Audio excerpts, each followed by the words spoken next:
Olá e boas-vindas a mais uma das nossas explorações. Na nossa análise aprofundada de hoje, a gente vai entrar num território que acho que qualquer profissional que já liderou ou fez parte de uma equipe vai reconhecer instantemente. Com certeza. É aquele tipo de dor universal do mundo corporativo. Exatamente. Nós temos em mãos uma série de anotações e textos muito ricos sobre gestão de projetos. E todos eles estão ancorados numa premissa central bem forte, que é a de que equipes de alto desempenho lideram projetos de alto desempenho. O que faz todo sentido prático. Faz sim. E a missão deste nosso mergulho de hoje é decodificar a ciência e, claro, a prática da motivação humana no ambiente de trabalho. A ideia é descobrir como resgatar uma equipe que está, desanimada, operando ali no piloto automático e tentar transformar essa galera novamente numa unidade engajada e super produtiva. E para não ficarmos só na teoria, que às vezes pode ser um pouco seca, os materiais que a gente está analisando trazem um estudo de caso contínuo muito bom. Muito bom mesmo.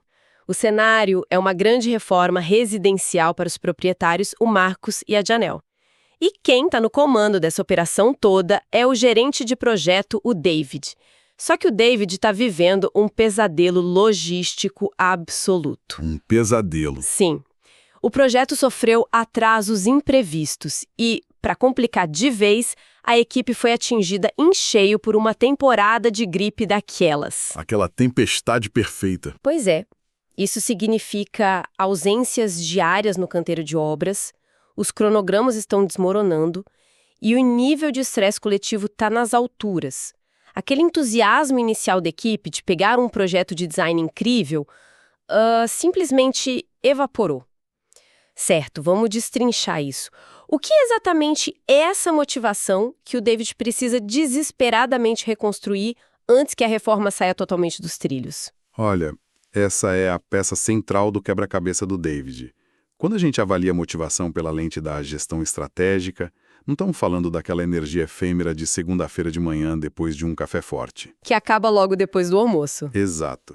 Trata-se do processo interno contínuo que impulsiona e sustenta o comportamento em direção a um objetivo específico. É literalmente a engenharia por trás da persistência de um indivíduo de frente a obstáculos. Tipo uma temporada de gripe ou um atraso na entrega de materiais essenciais. Entendi. O que é fascinante aqui é que a motivação não é uma alavanca única que o gerente puxa no canteiro de obras e pronto. Todo mundo começa a trabalhar rápido. É uma rede extremamente complexa.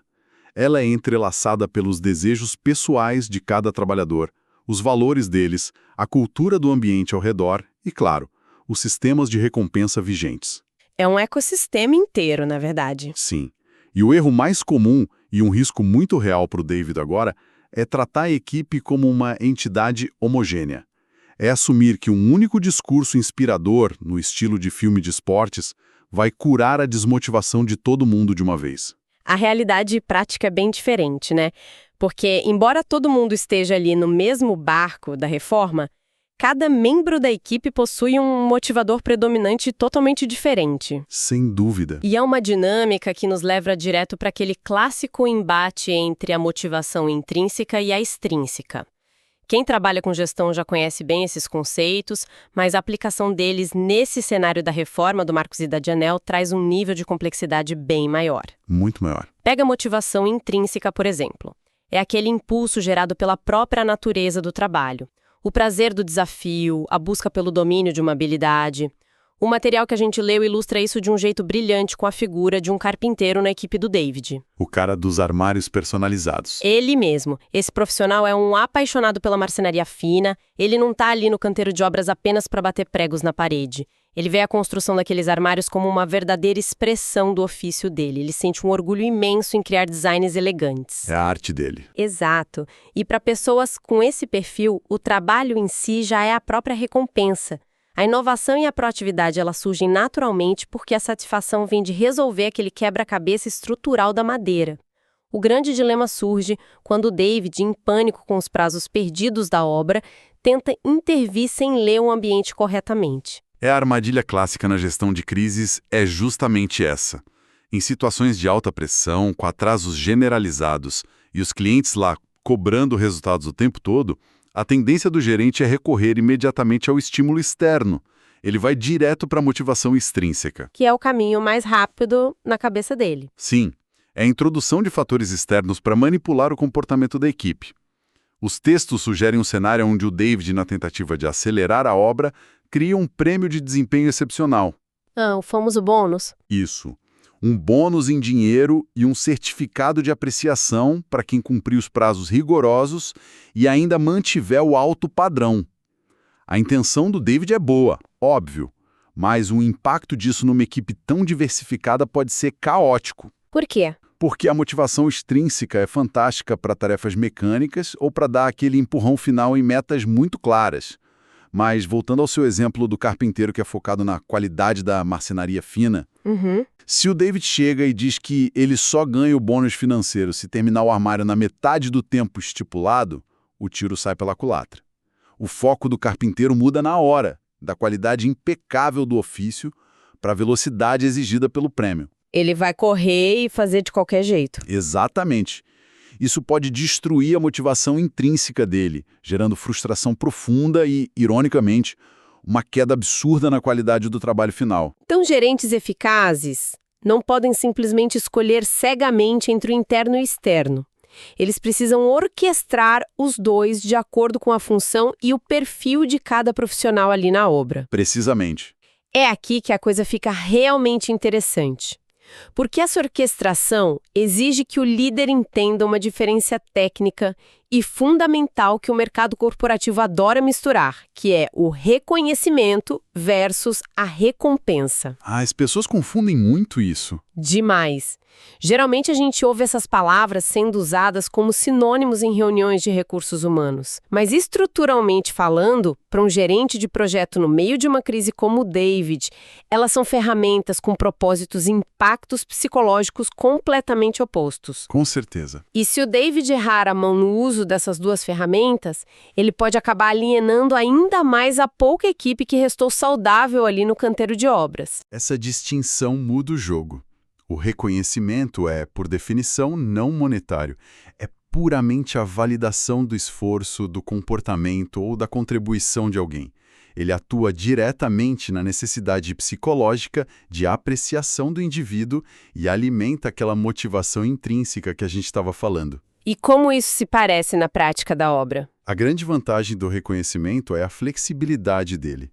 Pode ser um ato público. Por exemplo, o David pode iniciar a reunião matinal destacando para todo mundo como a equipe de encanamento foi brilhante e resolveu um problema super complexo de tubulação que estava travando a obra há dias. Um elogio na frente de todos? Isso, mas também pode ser incrivelmente privado e sutil. Ele pode chamar um assistente de lado e fazer um agradecimento individual sincero por ele ter mantido o local seguro e limpo durante a confusão da semana. O foco principal do reconhecimento é aumentar a autoestima e o senso de pertencimento da equipe. Não há um contrato prévio, sabe? É uma resposta natural e genuína a um bom trabalho que já foi feito. Entendi. O contraste com a recompensa realmente é enorme, porque a recompensa, pelo que as fontes mostram, é totalmente condicional e transacional. É basicamente aquela lógica de se você entregar X, eu te pago Y. Extração pura. Exato. Envolve elementos tangíveis, quase sempre financeiros, como o tal bônus que você mencionou para a equipe se eles terminarem a reforma abaixo do orçamento e antes do novo prazo. O grande perigo que os textos apontam nesse tipo de abordagem é que a recompensa cria uma expectativa contínua. Vicia o sistema. Vicia muito. Porque se o David oferece um bônus por produtividade nessa semana para tentar compensar os atrasos da gripe, a equipe pode simplesmente cruzar os braços na semana que vem se não tiver um novo incentivo financeiro na mesa. É o famoso, e o que eu ganho com isso hoje? Exatamente. A recompensa foca estritamente no resultado final e não necessariamente no esforço ou na qualidade do processo em si. O que só reforça a ideia de que a gestão precisa mapear muito bem o que está tentando incentivar antes de sair abrindo o orçamento do projeto. Sem dúvida nenhuma. E para entender como fazer esse mapeamento de forma inteligente, as fontes nos conduzem além dos exemplos práticos do dia a dia e mergulham fundo na espinha dorsal acadêmica da gestão de pessoas. Elas trazem as 4 grandes teorias da motivação. Isso. E vale lembrar que essas teorias não são apenas modelos teóricos de livros que ficam pegando poeira. Elas são lentes práticas através das quais líderes como o David podem diagnosticar o que está dando errado no canteiro de obras. O que nos leva logo de cara ao primeiro e mais famoso desses modelos estruturais, que é a hierarquia das necessidades de Maslow.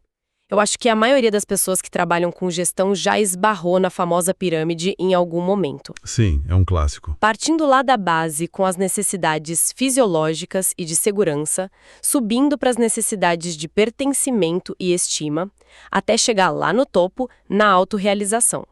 E a gente não precisa reexplicar o conceito básico todo de novo, mas os textos de origem trazem um detalhe prático que eu achei hilário sobre provas de certificação em gestão de projetos. A dica da memorização. Essa mesma. Aparentemente, o grande conselho tático para quem presta esses exames é memorizar a ordem exata e rígida da pirâmide de baixo para cima. Por quê? Porque as bancas frequentemente adoram colocar questões pedindo para identificar qual nível está imediatamente acima ou abaixo de um nível específico. É uma pegadinha bem comum em provas.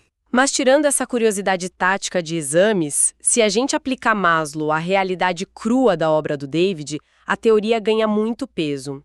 Com aquela temporada severa de gripe assolando a equipe, a base da pirâmide está totalmente comprometida. Sim, a segurança física deles. Exatamente. A saúde e a segurança das pessoas estão em risco diário no canteiro.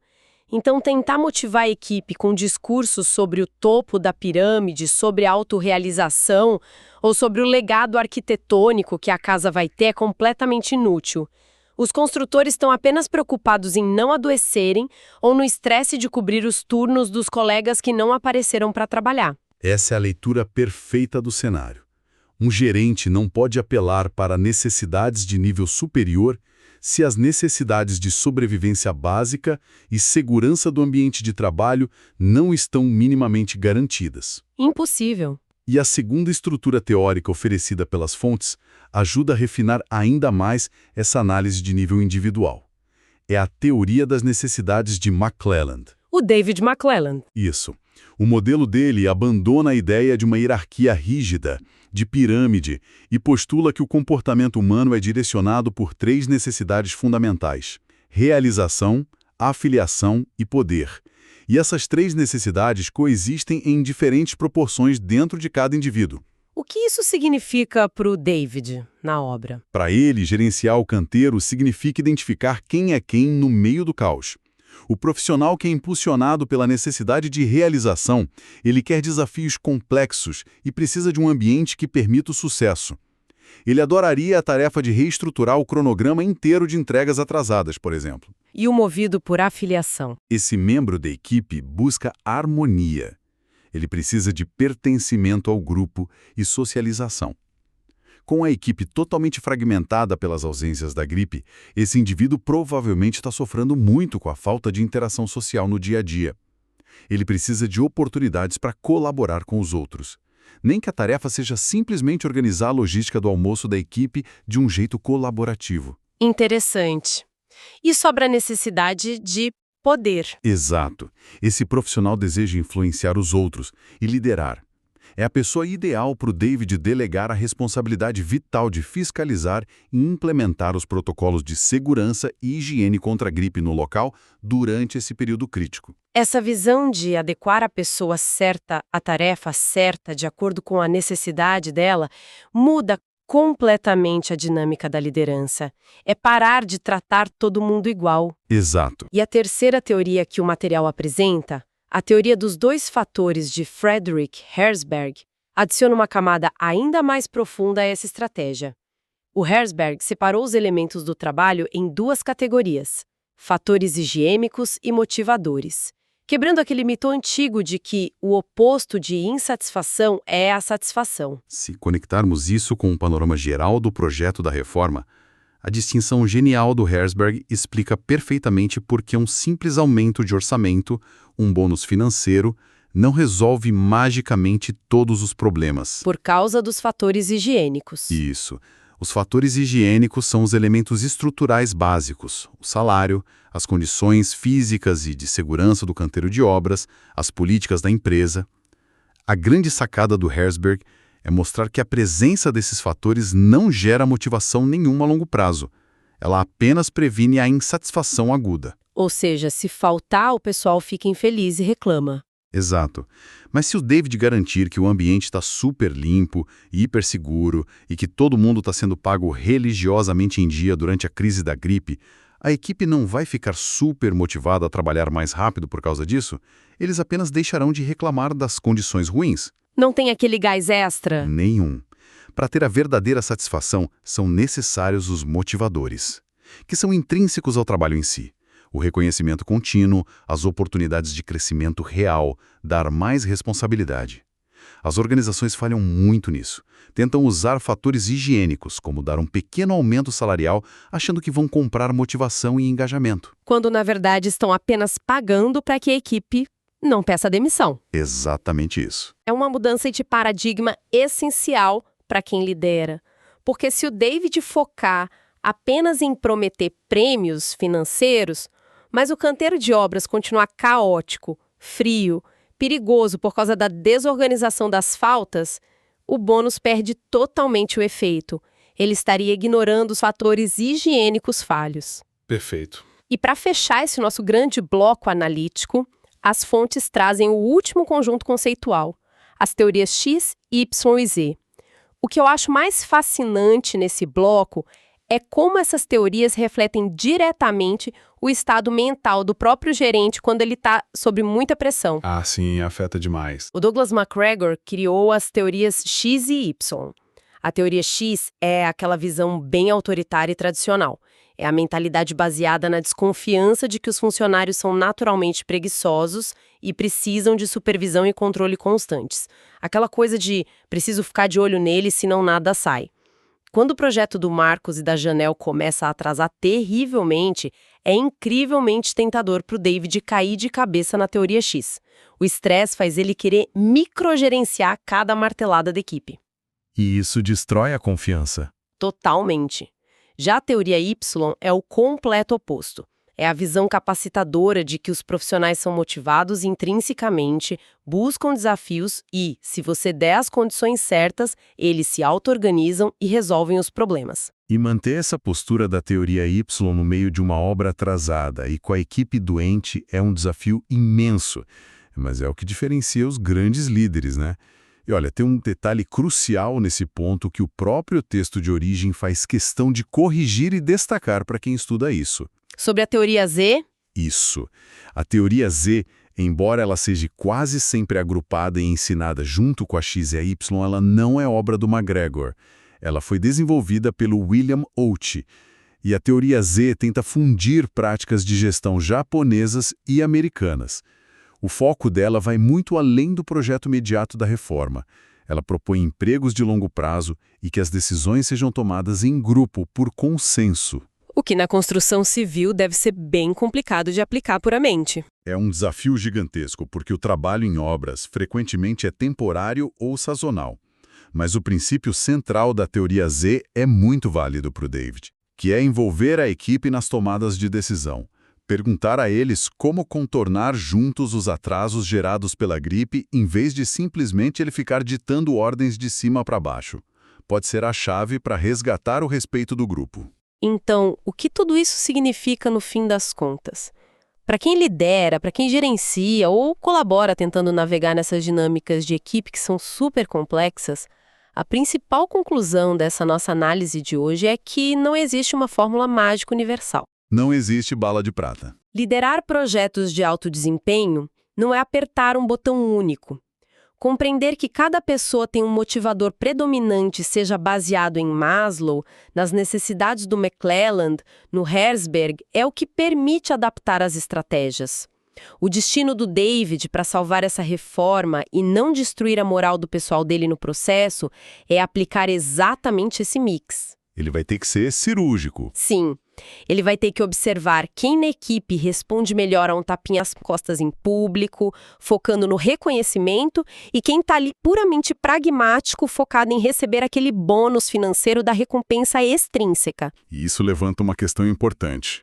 Uma reflexão que não fica totalmente resolvida nos textos, mas que vale a pena a gente pensar. Qual seria? Se a gente sabe que fatores de higiene como o salário e a segurança do canteiro apenas evitam a insatisfação, e que os verdadeiros motivadores intrínsecos são tão profundamente pessoais e imutáveis em cada funcionário, o que acontece quando a vida pessoal de um membro essencial dessa equipe vira de cabeça para baixo de uma hora para outra? Nossa, é verdade. Imagina que a hierarquia de necessidades de um ótimo profissional muda da noite para o dia por causa de uma crise familiar.